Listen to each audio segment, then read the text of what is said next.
Chapter 10. Knowles sat on the leather couch in the waiting area outside a large office and clutched an ice pack wrapped in a towel to the back of his head, wincing at the pain and trying to ignore it as much as he could. All he remembered was the hobo at the back door, and then waking up in a helicopter with someone who claimed to be a medic, who told him his skull was bruised, he had a mild concussion. He'd given him some codeine that had barely taken the edge off his splitting headache, and some water that had done nothing to alleviate the nausea he felt. He had no idea where the hell he was. The chopper's windows had been blacked out, and neither the pilots nor the medic had told him squat about where they'd been going. He'd asked, but they just told him they'll get there soon. All he knew was he was in a building or complex, a large one at that, in some mountain range somewhere. The Rockies or the Sierra Nevadas, he thought. Though it could have been anywhere. He didn't know how long he'd been out for, so there was no way to tell for sure. A wooden door opened a few feet away from his couch, and an Air Force colonel in blue uniform stepped outside and shook hands with a gray-haired man in a grayer suit and red tie. "I'm looking forward to the second stage of trials, Mr. Coleman," the colonel said, a pleased-looking smile on his face. "Certainly, Colonel," the man addressed as Coleman smiled back, a glint in his eyes. "Assuming the second stage trials are a success, I'm going to recommend to the Joint Chiefs that we adopt your AI. I think they'll be very impressed with what you've shown me today." Coleman nodded as the colonel turned to leave. "My pilot will take you back to Beale AFB when you're ready, and Mitchell here will escort you back." Another man stepped out of the room and loomed over both Coleman and the colonel, a full head taller than Knowles himself, placing him just shy of 7 feet with broad shoulders and chest. Knowles reckoned this guy must spend at least half his life in the gym, when he wasn't juicing up with steroids, at least. His eyes looked vacant and empty. He'd served with guys who'd seen too much crap in the service and what was commonly called the 1,000-yard stare, but this was something else. Those eyes weren't just somewhere else.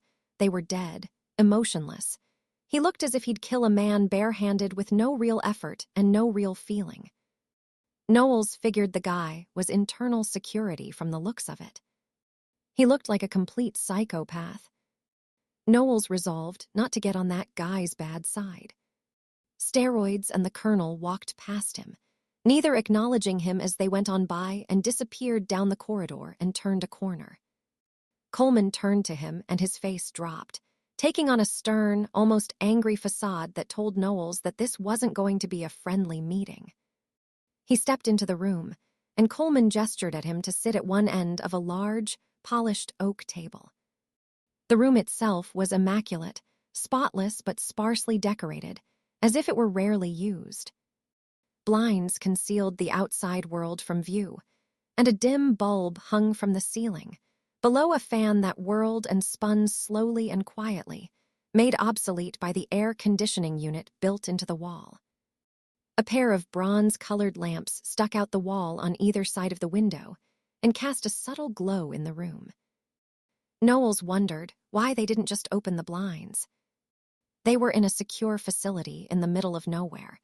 Who exactly would be looking in through the window at them? Knowles sat down at the table, opposite 3 other men. Coleman joined them and made it 4.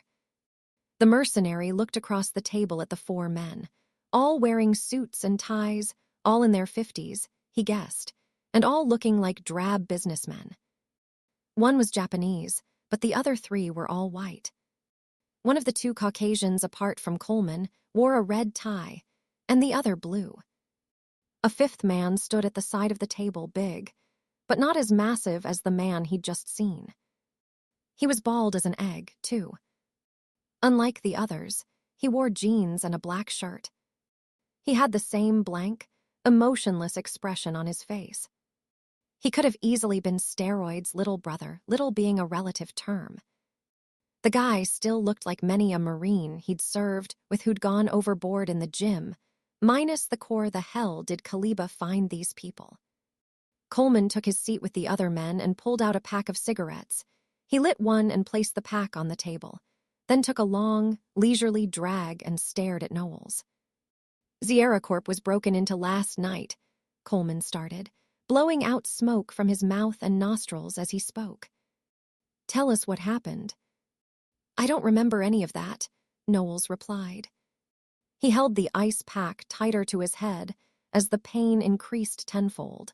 He reckoned it had something to do with being in this room. We saw a homeless guy on surveillance, pissing outside at the back of the building. He looked drunk. We thought nothing of it until he started bashing in one of the security cameras.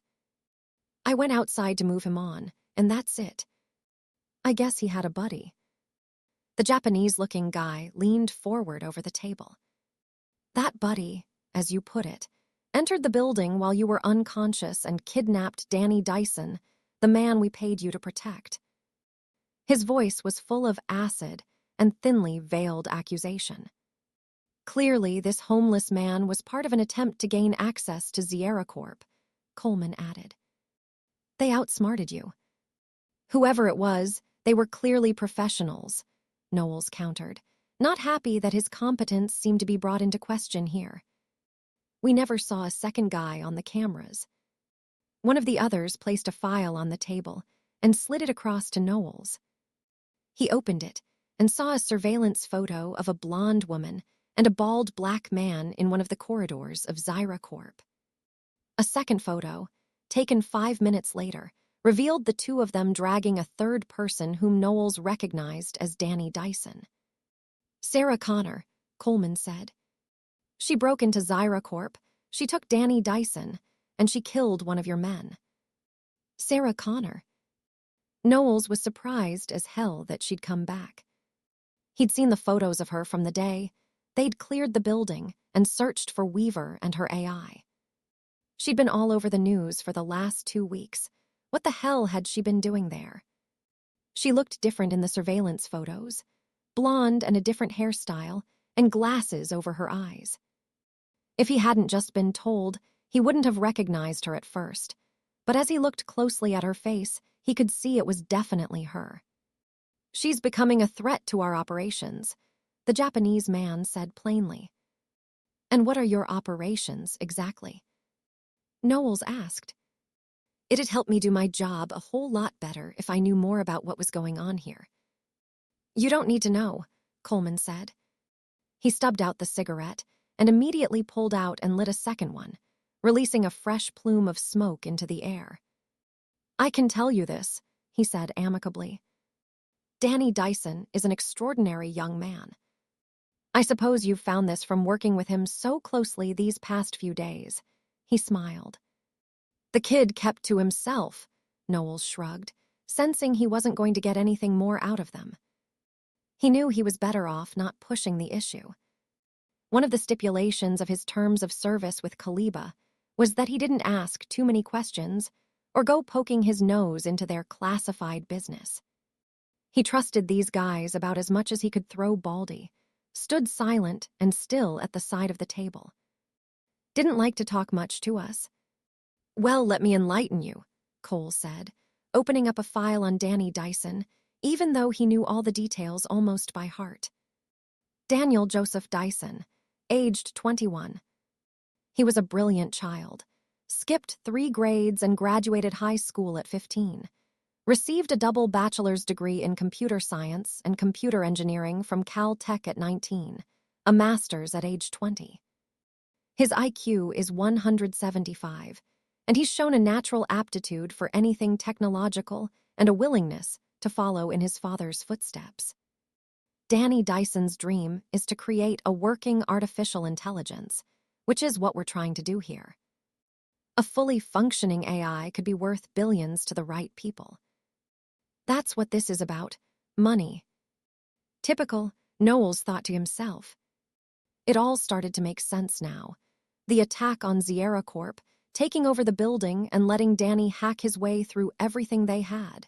They were eliminating the competition.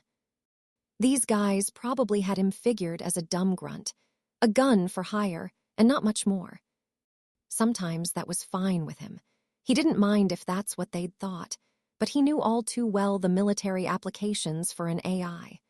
A fleet of unmanned bombers, a computer that never slept and never made mistakes coordinating all American, or even all NATO forces in theaters like Afghanistan, Iraq, or wherever else became the new hot zone in future. He knew all too well the prime customer for this kind of thing would be the military. That would be worth billions to the top brass, who'd piss their pants to get this thing under their control. He could easily imagine them tossing a blank check at these guys in exchange for their AI. It also explained what that Air Force colonel had been doing here, he thought. So what exactly have you brought me here for? To bite my head off for losing him? Not quite, Coleman answered. We want Danny Dyson back. You're to lead a team and rescue him at all costs. Do we know where he is? Knowles asked. Or do you want me to go knocking door to door? Baldy stepped towards the table and put down a black iPhone in front of Knowles. He picked it up and saw a street map on the screen. A small red dot blinked on one of the streets. Not a normal app, Knowles thought to himself as he stared at it. Danny Dyson has a tracking device implanted on his body, the Japanese man said. That's his location. We want you to lead a team and bring him back to us. Fine, Knowles nodded. When do we leave? Another team is being assembled as we speak, Coleman said. You'll leave here in the helicopter and rendezvous with them on the ground. There'll be cars waiting for you when you land. Coleman gestured towards the muscular, bald ape, still stood motionless. He will accompany you, he added. Knowles stood up and shook his head.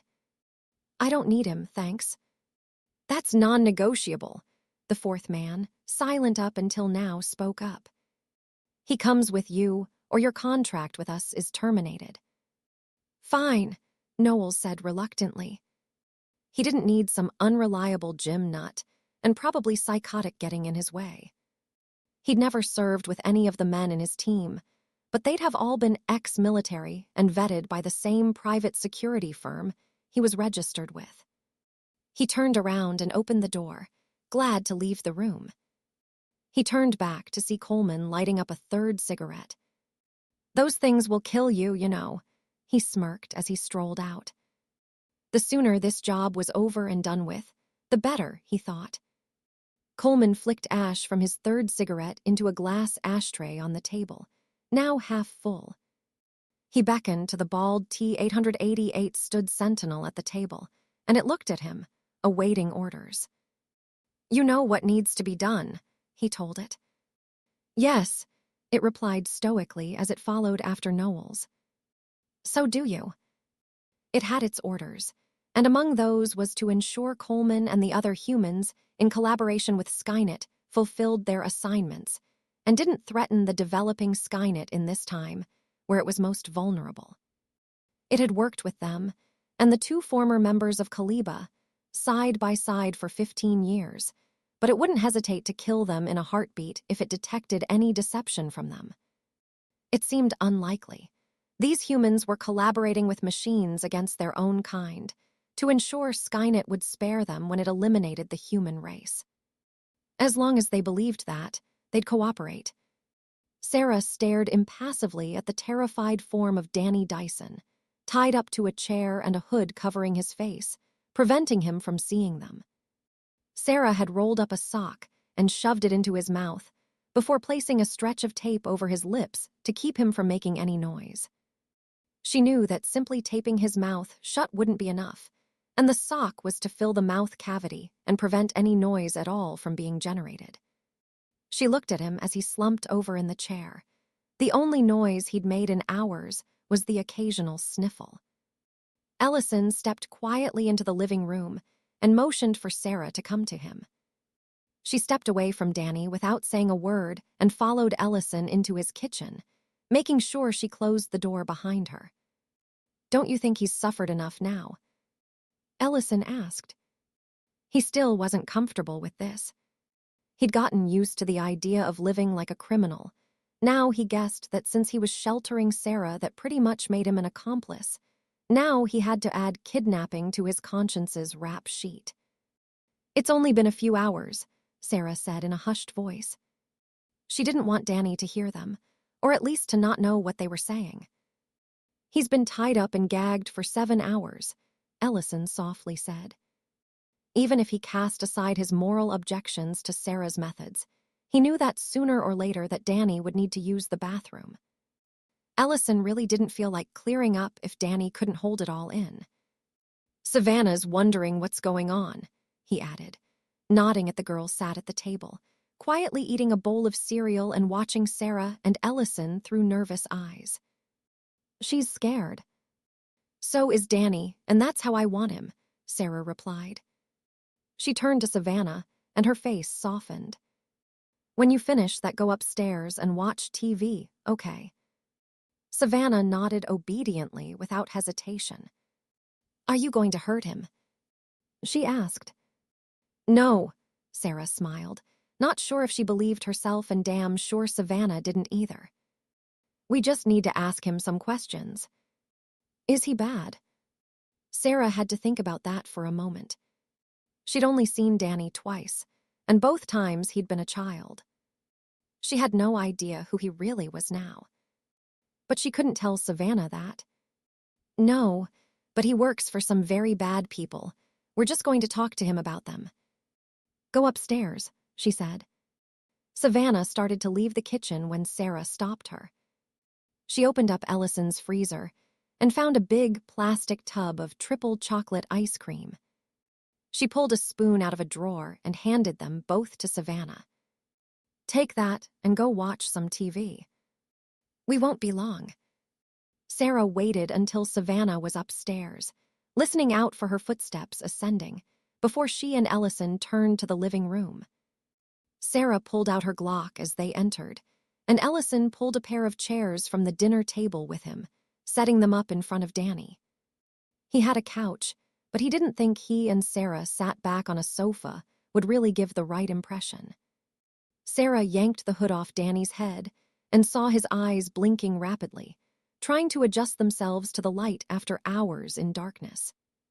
She pulled off the tape and took the sock out his mouth.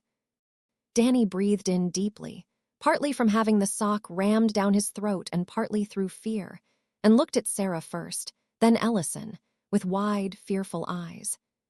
Tears streamed down his cheeks, and snot smeared over his lip where his nose had run. Who are you people? Danny asked, his voice quivering. You don't recognize me. Sarah stared evenly at him. She'd have thought he would have, but then again he was scared out of his mind and she'd gone to lengths to make herself look different. Danny shook his head. Just let me go, please. I can pay you $500,000 right now. Just take me to a cash bank. I'll pay you and I won't tell anyone, I swear. Sarah roughly gripped his chin hard in her hands and dug her fingertips, pulling his face so he was looking straight at her as she leaned in close to him. If your father knew what you were doing, helping the machines, he'd be rolling in his grave, she said. Danny looked at her, and his heart skipped a beat as he took in what she said about machines. You're Sarah Connor.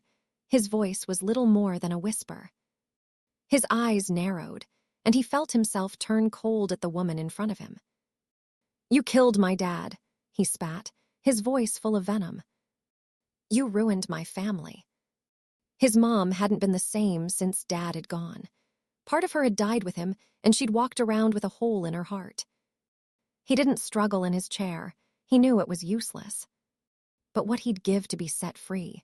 He wasn't a violent person, hadn't ever even got into a fight at school, but he had the sudden, overwhelming urge to tear this bitch apart after what she'd done. I never killed Miles, Sarah said, loosening her grip on his jaw but still holding on. Danny shook his head free of her grasp. Liar, he said simply. I looked you up online. You're insane. And I hacked into the police records for my dad. You shot him 15 times, Danny snarled.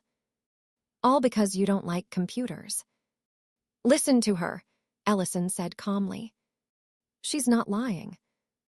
Danny rolled his eyes in disgust. Whatever. If you believe her, then you should be in a rubber room too. Sarah suddenly lashed out angrily and struck Danny's face with the back of her hand with enough force to knock him sprawling to the ground, still tied to the chair and unable to break his fall. He fell to the side, and his face smacked on the ground. Ellison stared at Sarah in shock, but said nothing. He could see the anger on her face. Sarah had suffered in Pescadero for 3 years, being drugged up, ridiculed and made into a laughing stock by Silberman and his ilk by day, and facing the nightmares of the future in her dreams at night. Day after day, and that was without the beatings and sexual abuse from the orderlies. She hadn't been crazy when she'd been admitted, but that place definitely made people go that way. If Danny knew what that place was like, what they'd put her through because of the truth, she didn't think he'd be so quick to judge. I read the police report too. Ellison interjected before Sarah could say anything else. He pulled Danny upright again and made sure he wasn't hurt. They said Sarah shot your father in cold blood, gunned him down before they could save him, then blew up the place. The police lied. Why should I believe you? Danny asked. Because your father died a hero, Sarah said simply. She could remember it clear as a bell, could see Miles Dyson fall, shot full of holes. I showed him the truth, and he came with us willingly. The police were trigger-happy. They shot him without warning. He knew he wouldn't make it, and he stayed behind to destroy his work while we escaped. He sacrificed himself for you, for everyone. And you're undoing it all, Ellison told him. Danny shook his head. He didn't believe a word of it. They were trying to convince him that they weren't the bad guys, that his dad was working with them when he died. You're full of crap, he spat. He made up his mind now that, when he got out of here, he'd definitely hire Knowles and his guys to chop Sarah Connor up into mincemeat. Sarah leaned forward in her chair and locked eyes with Danny. She wondered what she could possibly say that would convince him of it. Danny turned his face away from her, catching Ellison's passive facade instead. Who are you, anyway? Danny asked him. How'd she get you believing in her crap? Ellison smiled slightly and shook his head at the thought of it all. If Danny thought Sarah was crazy, he had no idea what he'd think about his story. I was FBI, he explained.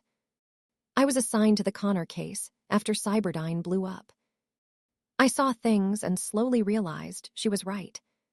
One of those machines gunned down a 20-man HRT team under my command and walked away without a scratch. Cyborgs? Danny asked, his curiosity piqued. So you know about them? Danny nodded. Yeah, we knew Zyracorp had at least one. The men with me were supposed to destroy it if they saw it, but we never did.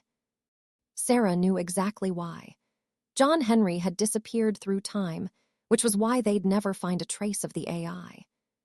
She wondered what his bosses at Kaliba would think about that when he'd have gone back to them, empty-handed. What exactly was your job, Danny? What did Kaliba hire you to do? Danny's eyes widened in surprise. His employers had been extremely secretive about everything. When they'd approached him and offered him a job, he'd searched for Kaliba online and found almost nothing. No official website and only a few scattered references, mostly only mentioning the various companies they owned. He'd had no idea about what Kaliba even did until he'd decided to accept. How the hell did she know about them? What did you do? Sarah repeated herself. Danny looked into her eyes and saw the intensity within. He could tell she'd have no problem beating him into submission, and he realized that he'd end up telling her, either now or later on when he's black and blue with bruises. It wasn't like knowing would change anything, he figured. They hired me to create an AI. John Henry's brother, Ellison realized. It encountered another like itself, right? Danny nodded. It deemed the other AI as hostile and tried to attack it. Something happened on the other end, and our AI was stopped from finishing it. After that, I was transferred from the AI development team. I never knew why it attacked Zyracorp's AI. And you never asked, Sarah snapped. Sarah! Savannah's voice rang from above as she came down the stairs. Go back upstairs, Ellison told her gently. There's people coming, Savannah replied. They're outside. Shit! Sarah peeked out through a gap in the curtains and saw a large black van driving up the street towards their house. How the hell did they find them? As far as anyone knew, Ellison was just an employee of Zyracorp. There shouldn't be anything connecting her and him together. They're coming for me, Danny grinned. He had no idea how they'd found him, but he was glad they did. Knowles is gonna rip your head off, you bitch. Sarah ran upstairs and grabbed the remaining weapons they hadn't buried with Cameron. 2 of the HK-417s and an AK-47, plus a few pounds of Semtex, and stuffed the ammo and explosives into a bag. She picked up the rifles and handed the HK-417s to Ellison. Take these, she told him. Take Savannah and get out through the back door. We have to stick together, Ellison protested even as Sarah shoved him into the kitchen and towards the back door. Sarah pushed Savannah into Ellison and loaded up an AK with a 30-round magazine clipped to a second. She took a third mag and shoved it into the side pocket of her combat trousers. There's no time. Get out before they surround the house. What about you? Ellison didn't want to leave Sarah here. Why bother when they could all run and get out? I'll call you, she said as she cocked the rifle. The living room window smashed open, and a grenade flew into the room. It hit the ground and spewed out gas. Savannah screamed in fright and pulled towards the back door. Go! Sarah barked at them. Don't go, Savannah cried. She started towards Sarah and tried to pull her to the back door as Ellison opened it. Go with Mr. Ellison, she told her. She and Ellison shared a glance for a moment, an understanding, before he grabbed Savannah by the hand and ran out the back door, albeit reluctantly. He didn't want to leave Sarah alone, but he knew she wouldn't go and he wouldn't risk Savannah. He had no choice.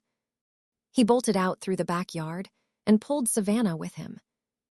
Who are they? She asked. Very bad men. Ellison huffed as he lengthened his stride and urged himself to move faster. He lifted Savannah up over the fence before climbing over it himself. Once in the neighbor's backyard, he repeated the same move over the next fence with Savannah, lifting her over before scaling and emerging in another property on the other side of the block. James, a fat man in shorts and blue polo shirt stood, his eyes and mouth agape at the sight of Ellison hauling Savannah over his fence and then leaping over himself. Gunfire rattled from Ellison's house, and both he and Savannah snapped their head to the side simultaneously at the noise. Bursts of automatic fire tore through the quiet of the suburban neighborhood and shattered the calm. Mike, I need to borrow your car. Mike dropped the hosepipe he was holding onto the grass as he saw the weapons Ellison had slung over his shoulder. He'd known Ellison was a Fed, but what the hell was he doing? Was Ellison turning into some kind of John McClane? I don't know, James. It's an emergency, Ellison said, gesturing down to Savannah. People are after her. Mike looked at Savannah. The little girl was in tears and scared almost out of her mind. What the hell was she caught up in? He wondered. She on some kind of witness protection thing? He asked her. Ellison nodded and held Savannah close to him. Mike wasn't a close neighbor. They didn't exactly hang out together or anything, and Ellison realized Mike didn't know he'd left the FBI. Yeah, he lied quickly. Those gunshots you heard, they're after her. I need your car, Mike. Now. Mike nodded and led them through into his house, which was clearly the home of a married man with kids. A few toys were scattered about the floor, and Ellison could hear cartoons playing from a TV set above them. They followed Mike through the house and into the garage. Inside was a silver SUV. "Mike, I need you to drive us too. They can't see either me or her." Mike sighed, exasperated, as he took the driver's seat and Ellison and Savannah got into the back and crouched down. "Get into the footwell," he told her. She squeezed herself in, and then he laid down on the seat above. He readied one of the rifles in case he needed it, though the sounds of the gunfire were still raging. Sarah was putting up one hell of a fight. "Is Sarah gonna be okay?" Savannah asked nervously. Sarah had rescued her from another bad man, and she'd kept her safe since Mommy had gone. She was strange, but she liked her. "I hope so," Ellison replied honestly as Mike pulled out of the garage and into the street. "You got a phone?" he asked Mike, who pulled out a Nokia in reply. "Hold it to your ear while you drive, so it doesn't look like you're talking to anyone in the car. Tell me if you see any black vans or anyone armed."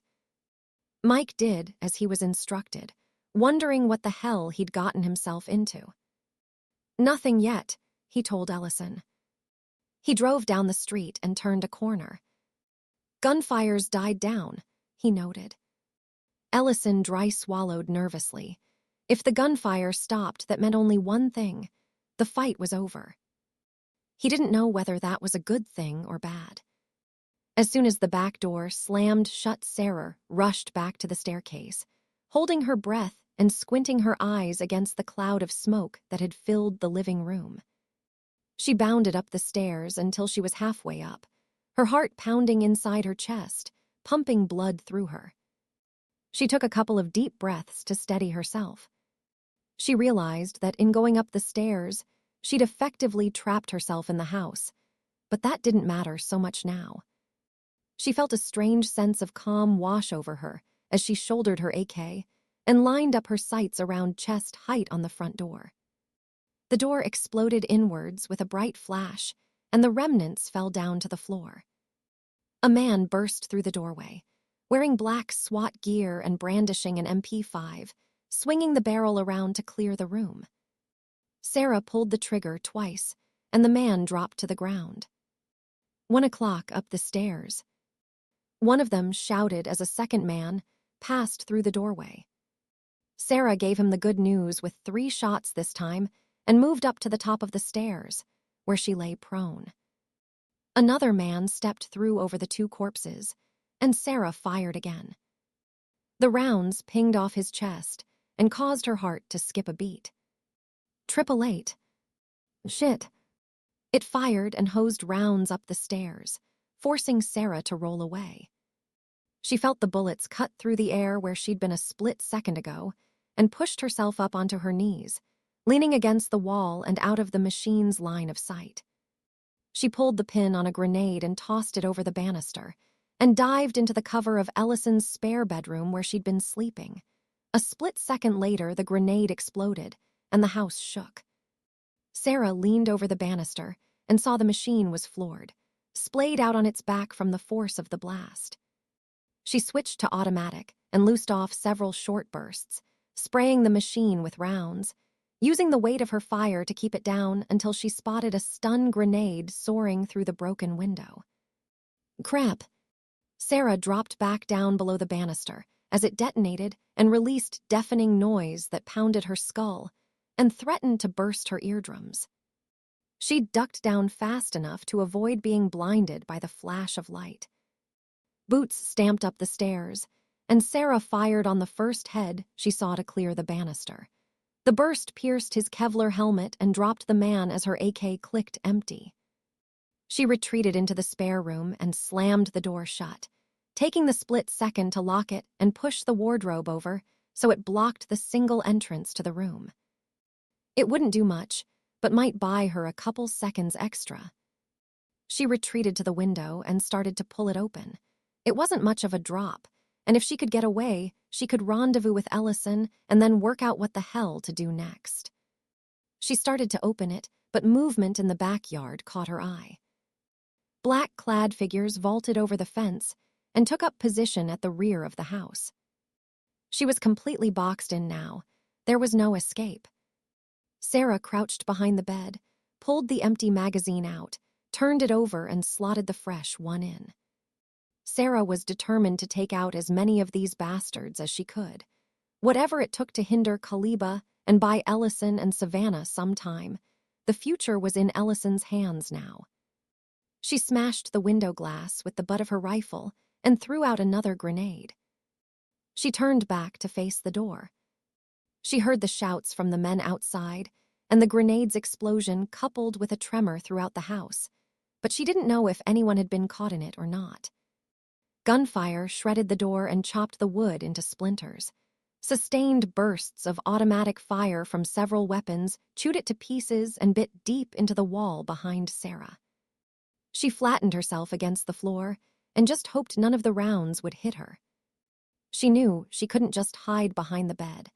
Her attackers would use the covering fire to move into position. She forced herself to crawl around the side of the bed and aimed her AK up at gaping hole that had been blown in the door, steadying her aim to blow away whoever or whatever approached the door. Sarah's eyes narrowed as she saw the Terminator's chrome skull beneath the huge gouges in its face, and she squeezed off several bursts at it, holding her aim steady and giving it all she had. The rounds chopped its skin into meat, but didn't even slow it down as it advanced. It punched through the door and kicked at the wardrobe, shattering the wood into kindling with one strike. The machine stepped over the mess and stared at Sarah with one exposed, glowing red eye. Sarah roared out in primal rage and held the trigger down, slamming 7.62 shorts into the machine's chest and hammering it backwards a step. "Come on!" She screamed as the gun ran dry. She didn't hesitate. She leapt at the Terminator and swung the AK by the barrel like a club, smashing it into the machine's head with such force that the working parts shattered and the wooden butt cracked down the middle. The machine barely flinched and swept out its hand to knock the weapon away, but Sarah dropped to the ground and rolled at its feet, sweeping its legs out from under it and dropping it like a stone to the floor. Sarah ignored it and ran at the armed men behind it, drawing her pistol from her waistband. "Take her out." Thunder crackled throughout the house as several automatic weapons fire on her. Sledgehammers slammed into Sarah's body and knocked her backwards to the ground as rounds tore through her body. It took a moment for the shock to wear off, and white-hot agony burned through every nerve in her body. She tried to move, but she couldn't. Her body wouldn't cooperate. She struggled but barely managed to raise her head up as she saw the black-clad men approach her. Her chest burned from the inside out. She coughed to relieve the pain and blood spurted from her mouth. She watched helplessly as the T-888 got back to its feet and loomed above her. It reached down and yanked her up into a sitting position against the wall. One of the armed men took off his gas mask and helmet, and Sarah recognized him as the man she'd knocked unconscious outside Sierra Corp. He lashed out a booted foot and kicked her in the ribs, cracking at least one of them, but she was in such a state already, she barely registered the pain. Fair one, she thought. If he'd outsmarted her, knocked her out in a back alley, and left her there, she imagined she'd be pretty pissed off about it, too.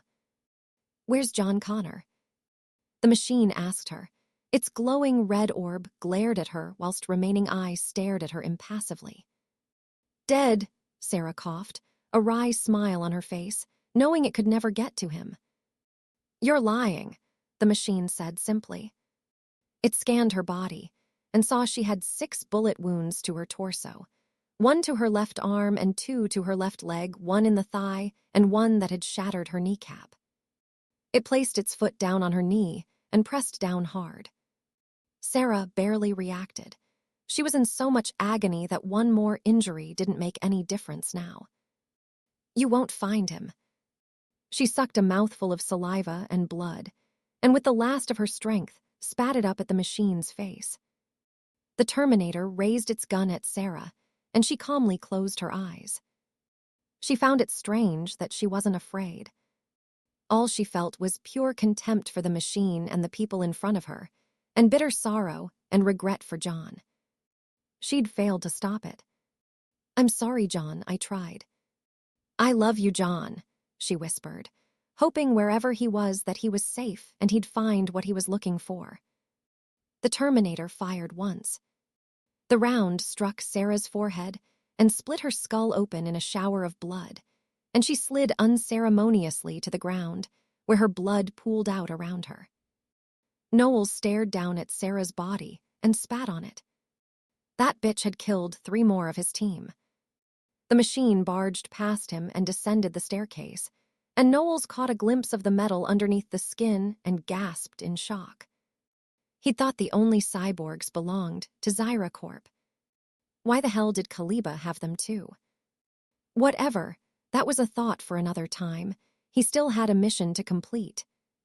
"Search and clear," he barked out to the remaining men. They fanned out through the house and searched every room. Knowles checked the other bedrooms and the bathroom, thoroughly sweeping the upper floor. He even checked under beds and behind wardrobes and found nothing. "Upper floor clear," he called out. "Ground floor clear. Basement clear. Backyard clear. Attic clear." Knowles looked at the machine in disappointment. "The others got away," he reported as he went downstairs and saw the cyborg standing over Danny Dyson, laid on his side and still tied to the chair, struggling to get free. It ripped the ropes apart without effort and freed the young man. "Thank God," Danny sighed. He got up to his feet, and his body screamed out in relief at being free to move once more. He was unsteady on his feet for a moment, disorientated by the gas and the stun grenade that left his eyes watering and his ears still ringing. His head was killing him, and he felt a damp patch on the crotch of his jeans, where he'd pissed himself during the attack. He hoped none of the others would notice it. "Is she dead?" he asked. "Terminated," the machine replied. Danny knew all about the cyborgs. Kaliba had explained to him they were its prototype AI, the prototype that inspired the artificial intelligence they wanted to sell to the Defense Department. "Good," he growled. She had it coming. The machine ignored his comments. It felt nothing towards Sarah Connor's death. She'd been a target, nothing more or less. It cared nothing for personal vendettas or grudges. It had one more task to complete here. "Where's John Connor?" it asked. "I don't know," Danny replied as he rubbed his wrists to get the circulation going again. "I never saw him here." "Did you find Zyra Corp's AI?" Danny shook his head. "It's gone, so is Catherine Weaver. There's no trace of the AI left." He remembered seeing her on the surveillance footage from before the drone's kamikaze attack. Doubtless she'd gone to destroy Zyra Corp's AI and would have done the same to the one he'd built, given half a chance. "Thank you for your cooperation," the machine told Danny as it raised its weapon at him. "Your services are no longer required." "What?" Danny stared at the machine in shock, his face a mask of surprise and fear. "No, you need me," he said as he backed away from the machine, holding his hands up defensively. "You can't." "Wrong." The machine fired twice and blew Danny's head apart like a ripe melon. What was left of Danny Dyson dropped to the ground in a heap and twitched erratically on the floor. "What the fuck?" Knowles snapped his rifle up at the machine. There was no time for shock or surprise. This machine had just fucked up big time. "What the hell did you do that for?" Fucking Clockwork wind-up toys. He'd thought it was just some psycho guy at first, but now he realized it was far worse. This was literally a killing machine. This was supposed to be a damn rescue mission. "I lost 3 men getting him out, and you just blew him away." The T-888 turned its gun towards Knowles, but he rolled out of the way just before it fired, and dodged the burst that cut through the air where he'd been and smacked into the wall behind him. "Fuck off," Knowles shouted out as he fired his own volley, staring in horror, as he realized his attack had no effect. The rounds bounced harmlessly off of it like water. He started to wonder if he'd picked the wrong side here. Maybe that Connor bitch had a point about these things. The Terminator fired another burst and caught Knowles in the chest, neck and mouth respectively, splitting the top of his body open and peeling him like a banana. He slumped to the ground in a bloody heap. The machine had orders to tie up all loose ends regarding the project, and that included Danny Dyson and Knowles. The 888 picked up Knowles' gun in its free hand, as the remaining soldiers all burst inside at the sound of more gunfire, and stopped dead at the sight of what was left of Danny and Knowles on the floor. The place looked like a butcher's shop had exploded and stank of blood and cordite. "You killed them!" One of the men stared at the cyborg accusingly. The Terminator raised both its rifles and dispatched the remaining men with multiple bursts. A couple managed to loose off their own shots to no effect, and within seconds, all the soldiers had been eliminated.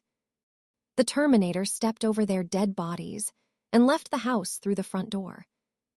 It opened the trunk of the SUV and pulled out a pair of pliers and a large can of gasoline, and went back inside the house. It put the gas can down on the ground and knelt down beside Knowles' body. It pried open his mouth and, using the pliers, pulled out his teeth. It took its time, choosing to be exact and methodical over speed. The AI that would become Skynet was jamming every cellular and landline network within a mile radius, just as it had done during the drone attack on Zyracorp. Nobody who'd seen or heard anything would be able to call the police. The machine knew it would remain undisturbed. It moved from one body to the next and extracted the teeth from every corpse in the house, as well as cell phones and wallets, then pocketed them and dragged the bodies all into the living room in a pile, finishing with Sarah's. It picked up the can of gas and liberally doused the bodies with the fuel, then poured more all over the house. It stepped outside the house once more and pulled out a lighter. It threw it into the house and watched as the fire lit up and rapidly spread. It waited and observed the bodies burning through the open front door, ignoring the stares and cries from neighbors. When the house was fully ablaze, the machine turned away and marched back into the SUV. It pulled away and drove calmly away from the scene, not wanting to arouse suspicion by speeding. It would throw the teeth away at another location, preventing any of the bodies to be identified by medical records. Nothing here could be traced back to Kaliba. Mission accomplished.